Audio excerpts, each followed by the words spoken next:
بسم اللہ الرحمن الرحیم الحمد للہ رب العالمین والعاقبۃ للمتقین والجنۃ للمؤمنین والنار للمنافقین وصلی علی جمیع الانبیاء والمرسلین خصوصا علی سیدنا و مولانا وشفیع ذنوبنا وحبیب قلوبنا ابی القاسم محمد اللهم صل على محمد وآل محمد وعلى أهل بيته الطيبين الطاهرين المعصومين ولعنة الله على أعدائهم أجمعين من يوم دعوتهم إلى قيام يوم الدين أما بعد فقد قال الله تبارك وتعالى في قرآنه المجيد وفرقانه الحميد وقوله الحق وهو أصدق القائلين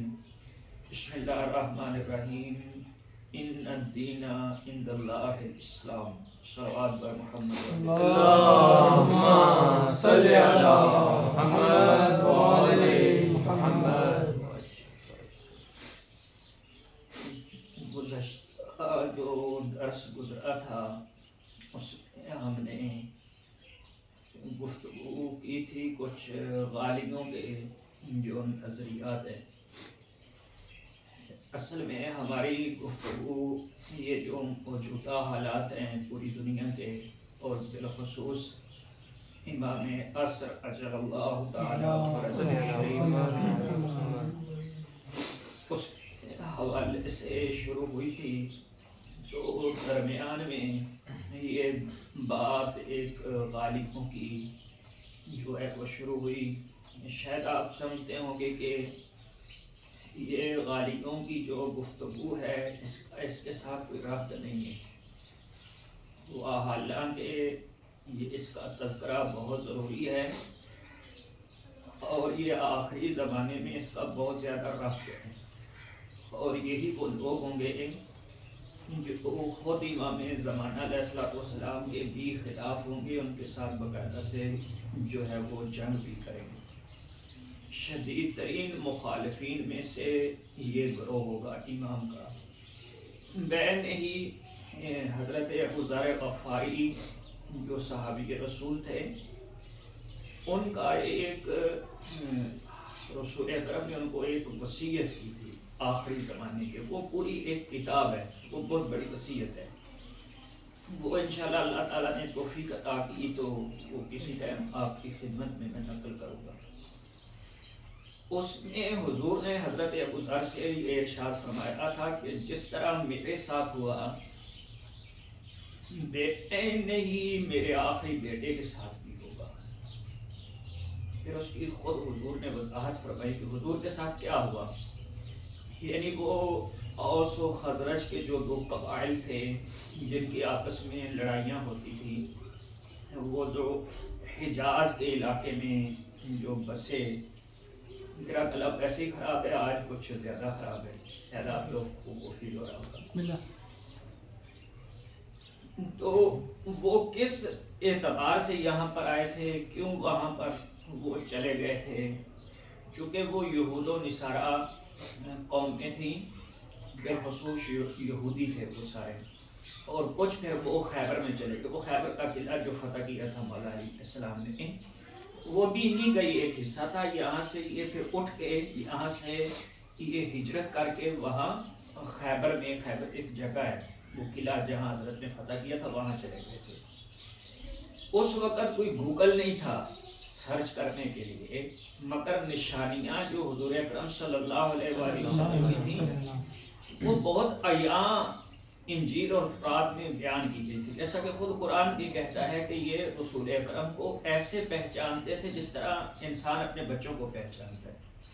مثلا آپ جو آپس میں بھائی ہیں, کبھی آپ کو شک ہو سکتا ہے پہچاننے میں, بھائیوں کو نہیں ہوتی.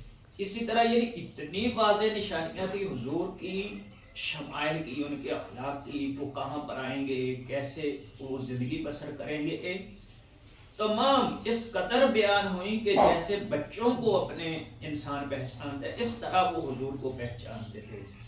اور یہ وہاں سے بابل کے رہنے والے ہیں، جہاں حضرت ابراہیم علیہ السلام شروع، حضرت ابراہیم بابل کے رہنے والے تھے، وہاں سے پھر ہجرت کر کے مکہ میں حضرت اسماعیل اور ان کی والدہ کو، یہ پورا قصہ آپ جانتے ہوں گے، وہاں پر حضرت نے ہجرت کی اور وہاں پر چھوڑ دیا۔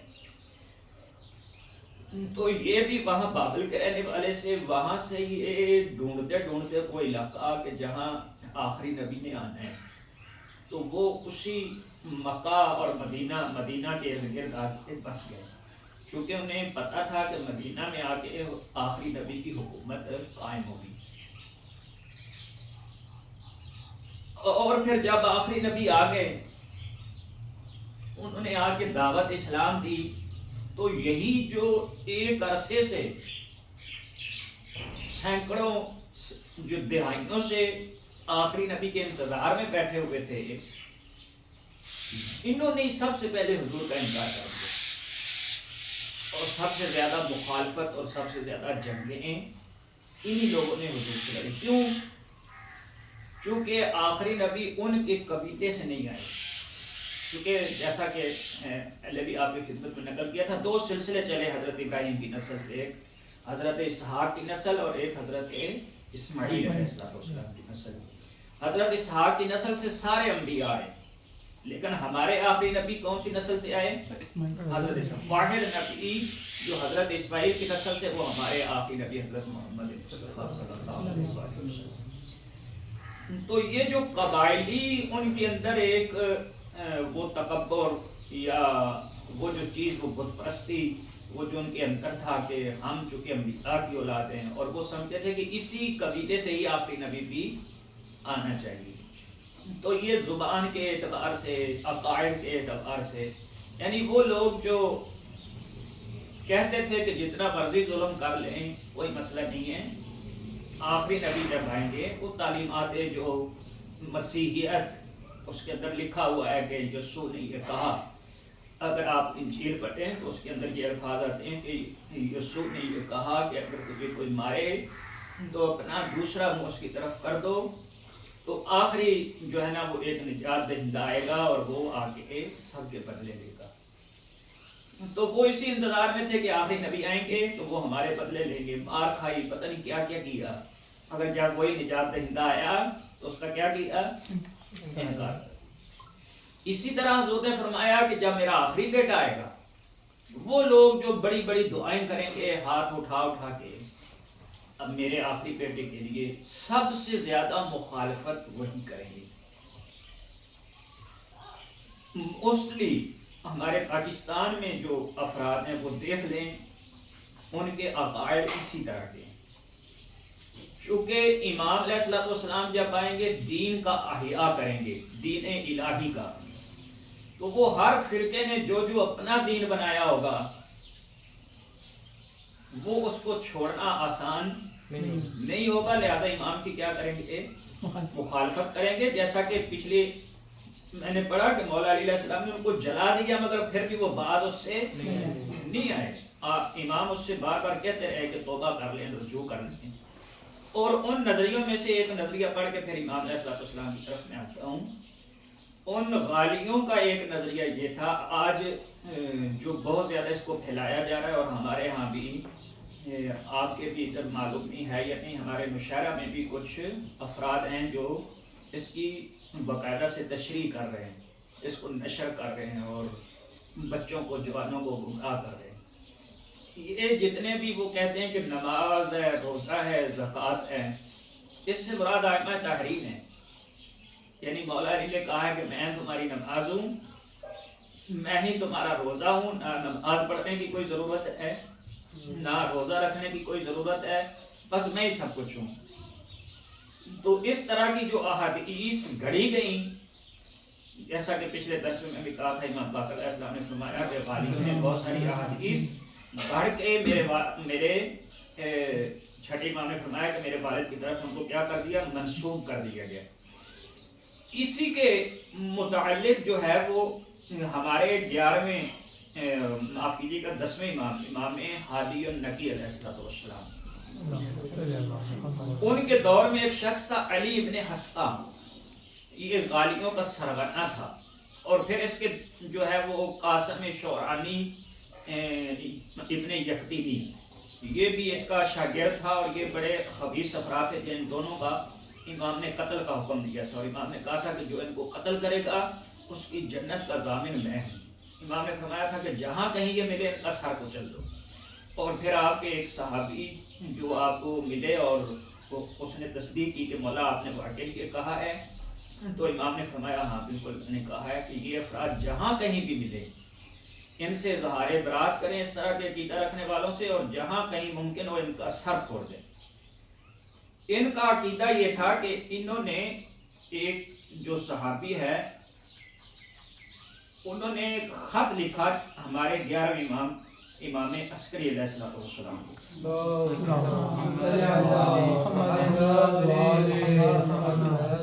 یہ جو دو شخص ہیں ان کے متعلق محمد ابن عیسیٰ امام کا شاگرد ہے، اس نے مولا کو خط لکھا، اور خط میں یہ لکھا کہ مولا یہ دونوں علی ابن حسکہ وغیرہ یہ جو ہیں یہ کہتے ہیں کہ ان الصلاۃ تنہا عن الفحشاء والمنکر، یہ نماز کے متعلق جو آیت ہے اس سے مراد جو ہے وہ امام حسن عسکری ہیں۔ کوئی رکوع کوئی سجود مراد نہیں ہے، مثلا رکوع کریں سجدہ کریں یہ نماز جو ہم پڑھتے ہیں یہ مراد نہیں ہے، بلکہ اس سے مراد جو ہے وہ خود امام ہے۔ تو اسی طرح جتنے بھی فرائض اور سنن ہے، روزہ ہے، حج ہے، زکوٰۃ ہے، وہ بھی یہ کہتے ہیں کہ اس سے مراد امام حسن عسکری ہیں، اور وقت کے جو امام ہیں اس سے مراد یہ اس فرائض کو اور ان جتنے بھی مستحبات ہیں ان کو سب کو چھوڑ دو۔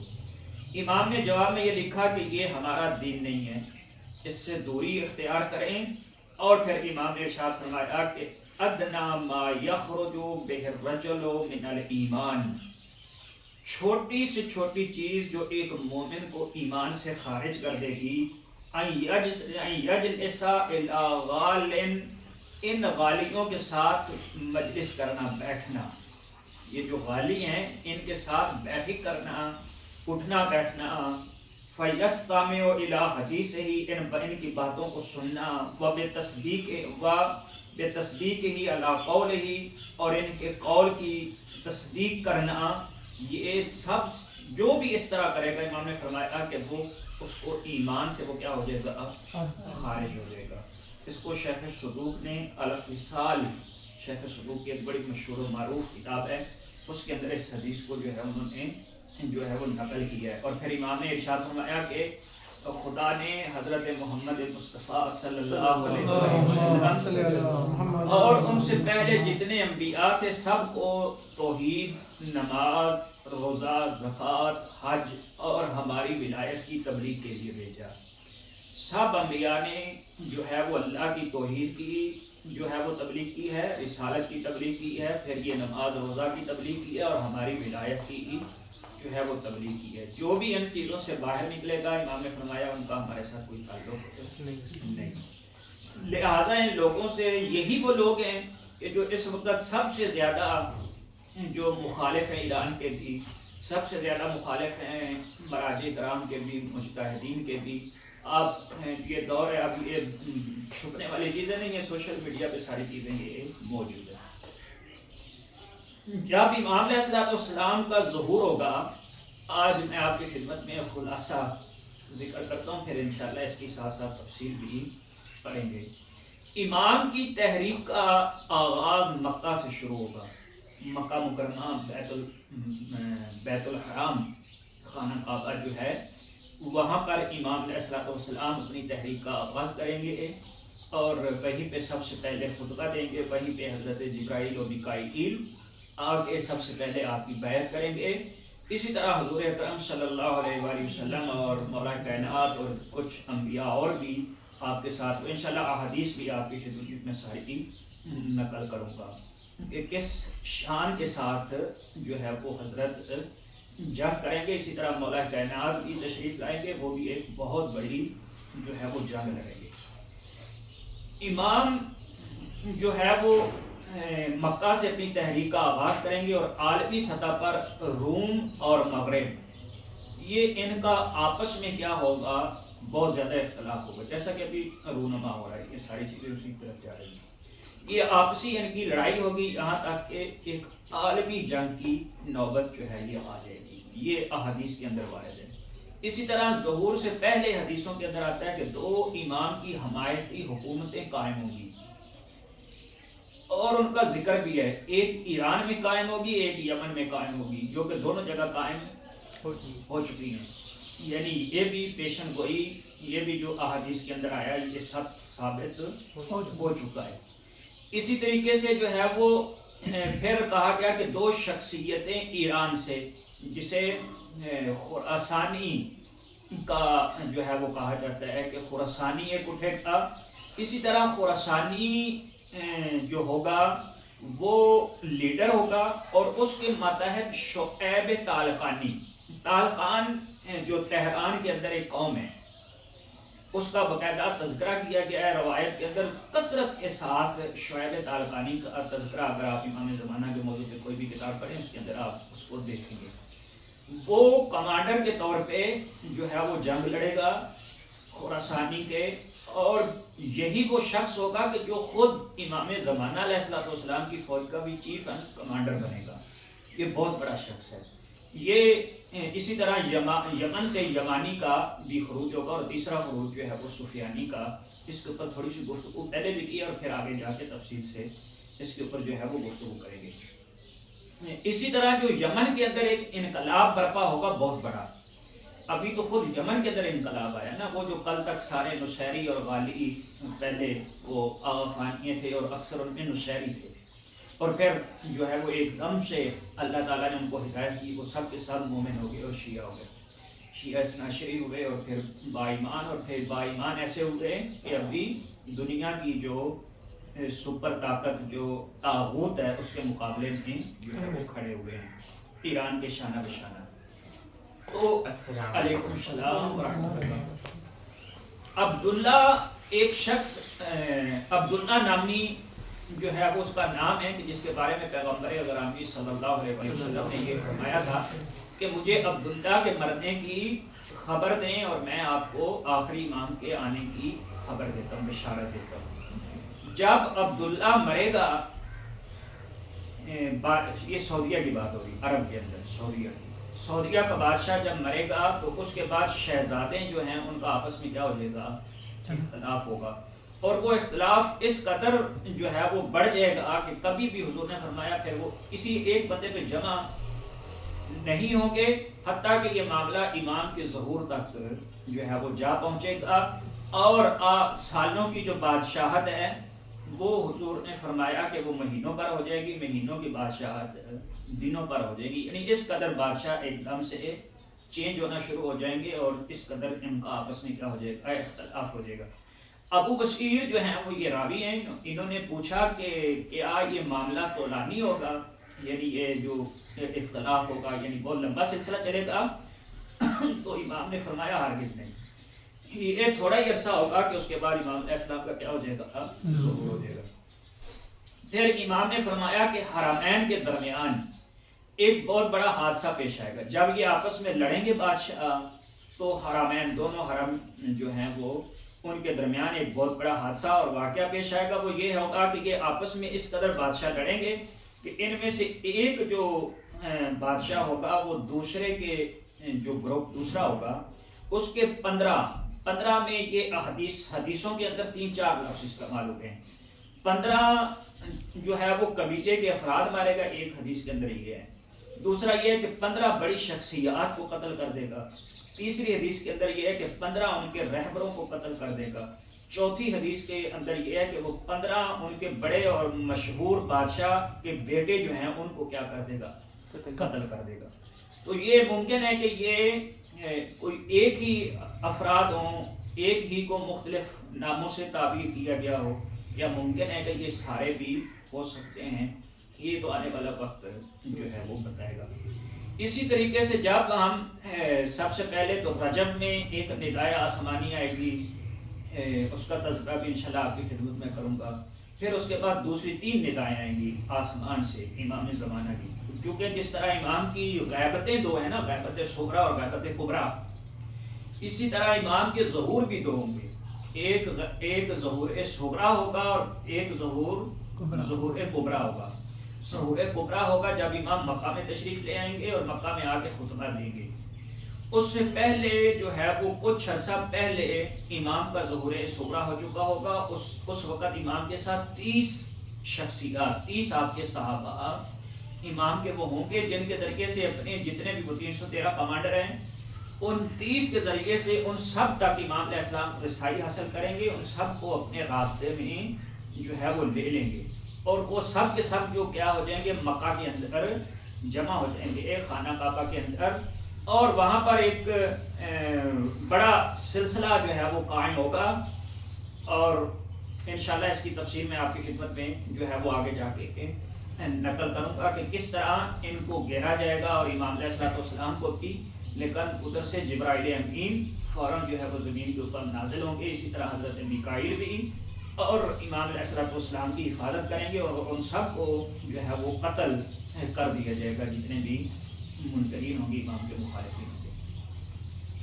اسی طریقے سے امام علیہ السلام جب 10 محرم کو وہاں سے خروج کریں گے تو ادھر سے سفیانی اس کا بھی خروج ہو چکا ہوگا. وہ حکومت قائم کر چکا ہوگا وہاں پر شام میں. اسی طریقے سے مدینہ کو وہ تاراج کر دے گا، مدینہ کے اوپر بھی قابض ہو جائے گا. عراق جو ہے وہاں پر بھی وہ اپنا کیا کر لے گا قبضہ جما لے گا. لیکن جب امام مکہ میں آ کے اپنے ظہور کا اعلان کریں گے تو وہاں پر امام پھر جو ہے وہ آگے بڑھتے ہوئے مدینہ میں آئیں گے، مدینہ کو آگے آزاد کروائیں گے اور پھر جو ہے وہ دونوں حرموں کو آزاد کروانے کے بعد آپ حجاز کو جو جس میں عراق بھی ہو جسے حجاز کہا جاتا تھا قرآن، یہ ہر جگہ کو یہاں سے جو ہے وہ فتح کر دیں گے. پھر اس کے بعد امام جب عراق کو فتح کریں گے تو پھر بڑھیں گے ایران کی جنوب کی جانب. وہاں پر جو ہے وہ خراسانی جو ہوگا اور شعیب طالقانی جو کمانڈر ہوگا وہ دونوں امام علیہ السلام سے کیا کریں گے ملاقات کریں گے. وہاں پر ایران کے جنوب میں امام کے لشکر کی ان کے ساتھ کیا ہوگی ملاقات ہوگی. یہ اس وقت ملاقات اس طریقے سے ہوگی کہ خراسانی کو جنوب سے یہ ایرانی خراسانی جو ہے وہ شکست دے کر بگائے گا. یہ شام کی طرف خراسانی کا لشکر بھاگ جائے گا اور کچھ لشکر جو امام کے پیچھے گیا ہوگا وہ مکہ اور مدینہ کے درمیان ایک جگہ پہ بیداء نامی ایک جگہ وہاں پہ زمین میں دھنس جائے گا. یہ معجزہ ہوگا اللہ تعالیٰ کا. وہ سارا لشکر وہاں پر غرق ہو جائے گا. ان 2 فرد بچیں گے جن کا احادیث کے اندر سنی شیعہ دونوں میں یہ تذکرہ ہے. البتہ ناموں میں فرق ہے. سنی جو احادیث ہیں اس کے اندر نام کچھ اور بتائے گئے ہیں، شیعہ جو احادیث ہیں ان کے اندر نام کچھ اور بتائے گئے ہیں. باقی سیم ہے، صرف ناموں کا فرق. جو شیعہ حدیث ہیں ان کے اندر ان کا نام ملتا ہے کہ ان کو نام رکھا جائے گا ان کا بشیر اور نذیر. اور اس سے لگتا ہے کہ جو سنی روایتوں کے اندر نام آئے ہیں وہ اصلی نام آئے ہیں اور یہ جو شیعہ روایات جس کو بشیر اور نذیر کہا گیا ہے یہ ان کو چونکہ وہ آگے ڈرائیں گے اور بشارت دیں گے اس وجہ سے بشیر اور نذیر ان کو کہا گیا. جس طرح فرشتوں کو بھی جو قبر کے اندر آتے ہیں ان کو کیا کہا جاتا ہے منکر نکیر اور بشیر اور نذیر یا مبشر اور بشیر بھی جو ہے وہ کہا جاتا ہے. تو وہ اس لیے کہا جاتا ہے کہ وہ آگے بشارت دیتے ہیں، یا نذیر اس لیے کہا جاتا ہے، نذیر کہتے ہیں ڈرانے والے کو کہ وہ آگے ڈراتے ہیں. منکر اور نکیر اس لیے کہا جاتا ہے کہ جو منکر ہیں جو منکرات ہیں جو ولایت محمد اہل بیت محمد کے منکر ہیں یا جو اسلام کے منکر ہیں ان کی ساتھ جو ہے وہ اسی طرح قابو کرتے ہیں. یہ 2 شخص بچیں گے، باقی سارے غرق ہو جائیں گے. یہ آگے جو ہے وہ جب آئیں گے واپس یہ آگے بتائیں گے مدینہ کے اندر کہ اس طرح لشکر کے ساتھ ہوا ہے، ایک معجزہ ہوا ہے، سارے کیا ہو گئے غرق ہو گئے ہیں اور پھر بہت سارے لوگ ایمان لے آئیں گے. جب یہ آئیں گے تو امام پہ بہت سارے لوگ ایمان لائیں گے. ان میں سے ایک جو ہے وہ اس کو امام قتل کر دیں گے مگر ایک کو قتل جو ہے وہ نہیں کریں گے. یہ روایات کے اندر اس کی تفصیل ہے. اس کے بعد جو ہے وہ امام علیہ السلام جو ہے وہ وہاں سے جو ہے وہ عراق سے سفیانی لشکر کو تہہ نحس کرتے ہوئے وہاں پر اپنی حکومت قائم کریں گے. عراق کو اپنی حکومت کا مرکز بنائیں گے اور عراق کے اندر جس طرح مولا کائنات نے حضرت علی علیہ السلام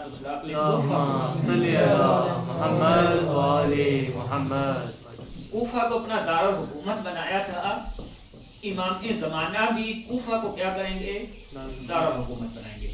اور اسی طرح امام کی پہلی حکومت عراق، یمن، حجاز، ایران اور اس کے ارد گرد جتنے خلیجی ریاستیں ہیں ان تمام کے اوپر امام کی حکومت، پہلی حکومت کیا ہو جائے گی؟ قائم ہو جائے گی. پھر اس کے بعد امام بڑھیں گے آگے قدس کی جانب، قدس کو فتح کرنے کے لیے، اور ایک بہت بڑا لشکر امام جو ہے وہ تیار کریں گے. سفیانی کا لشکر وہاں سے پیچھے ہٹے گا اور سفیانی دیکھے گا کہ اب میں کیا ہوں؟ ہارنے والا ہوں. سفیانی قریب ہوگا کہ اپنا ہتھیار ڈال دے اور امان طلب کرے، مگر اس کے پیچھے جو امریکہ ہوگا، روم ہوگا، مغرب ہوگا، وہ اس کو کہیں گے تو کیا کر رہا ہے. تو اس وقت یہ بالآخر امام کے خلاف پھر جو ہے وہ اٹھے گا، جنگ کرے گا اور وہاں سے کیا ہوگا؟ شکست وہاں سے کھائے گا.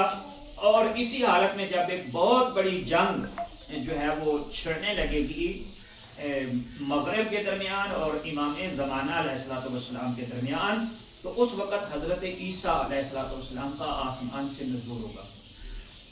سب سے پہلا امام علیہ السلام جو کہ در حقیقت حضرت عیسیٰ علیہ السلام، آگے قرآن کی آیتیں بھی آپ کی خدمت میں پڑھتا ہوں، اس کا خلاصہ تھوڑا سا آپ کی خدمت میں بیان کر دوں.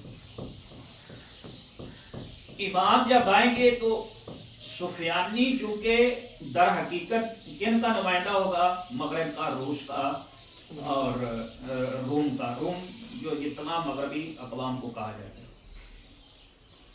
ابھی جس میں امریکہ اور ساری ریاستیں اس کے اندر سارے آ جاتا ہے، اٹلی آ جاتا ہے. روم اصل میں جو پہلے ان کو روم کہا جاتا ہے، اٹلی کا ایک شہر ہے روما، تو اسی سے اس کو جو ہے وہ روم کہا گیا. اور یہ قبل از مسیح حضرت عیسیٰ علیہ السلام کی ولادت سے بھی پہلے 356 عیسوی سے غالباً 1454 عیسوی تک ان کی حکومت ہے. 2000 کے لگ بھگ ان کی حکومت جو ہے وہ قائم رہی ہے.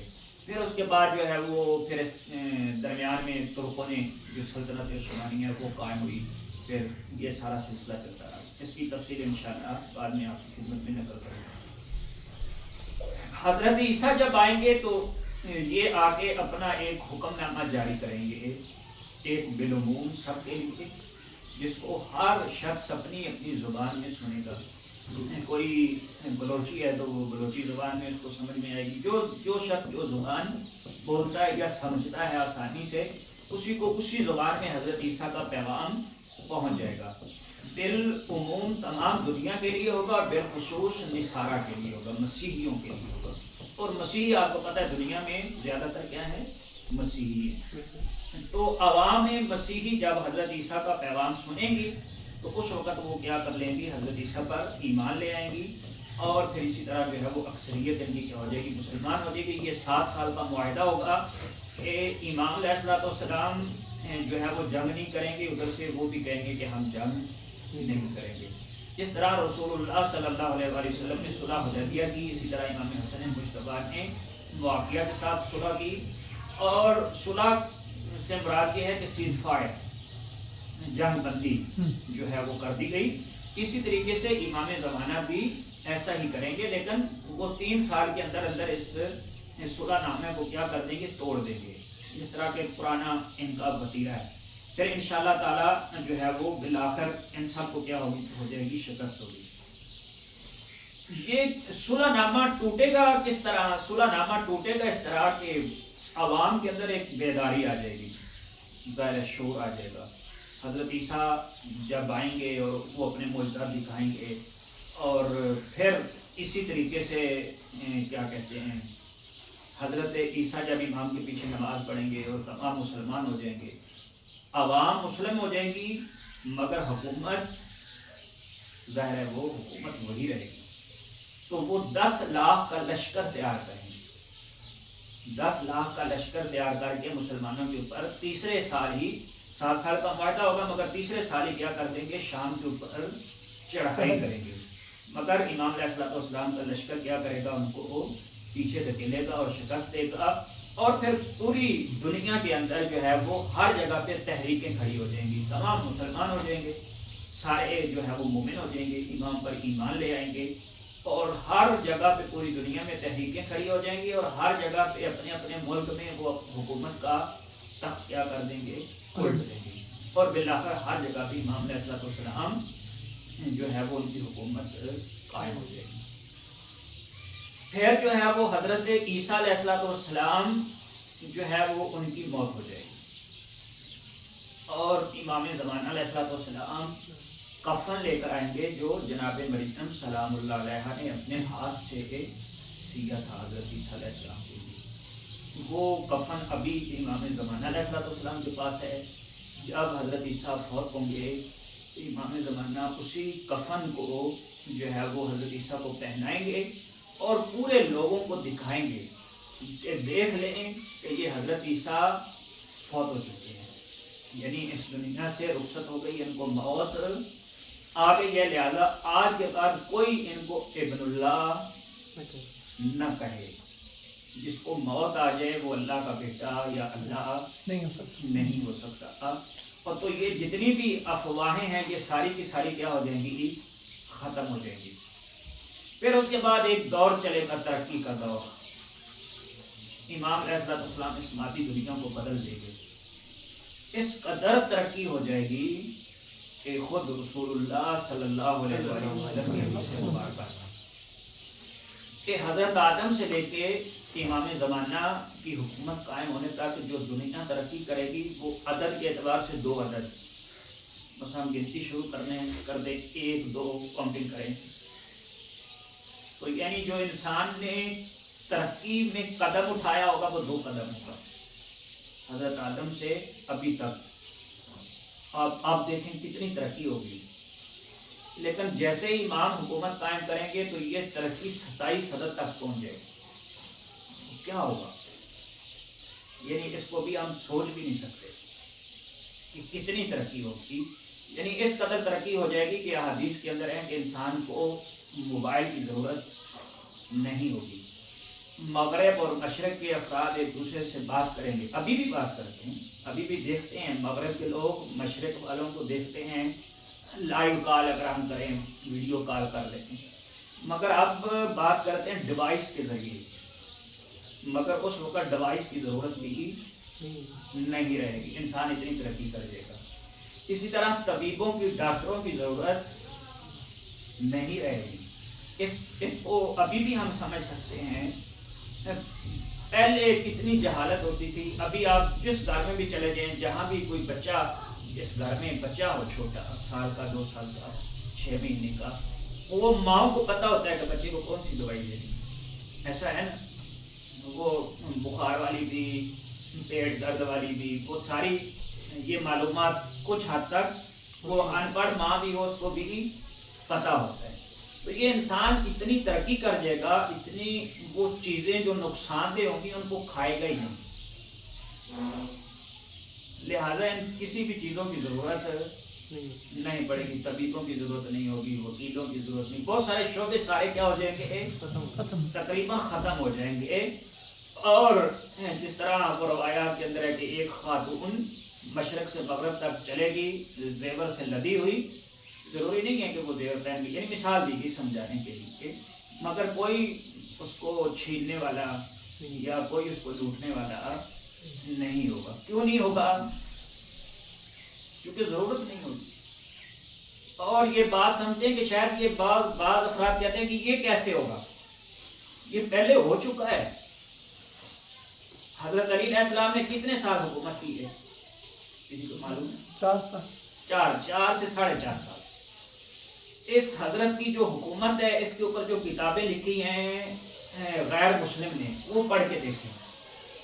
25 جو اسکالر ہیں انہوں نے حضرت کی حکومت پہ مل کے، یعنی 25 PhD افراد، انہوں نے مل کے ریسرچ کی ہے مولا علی کے 4 سالہ دور حکومت میں، اور انہوں نے لکھا ہے کہ جتنی بھی ہسٹری ہے انسانوں کی، حضرت آدم سے لے کے اب تک، فقط یہ 4 سال ایسے گزرے ہیں کہ جس میں کبھی کسی نے چوری نہیں کی۔ معلوم ہے اس بات کا؟ حضرت علی علیہ السلام کے 4 سالہ دور میں کبھی کسی نے چوری نہیں کی۔ کیوں؟ چور مر گئے تھے سارے،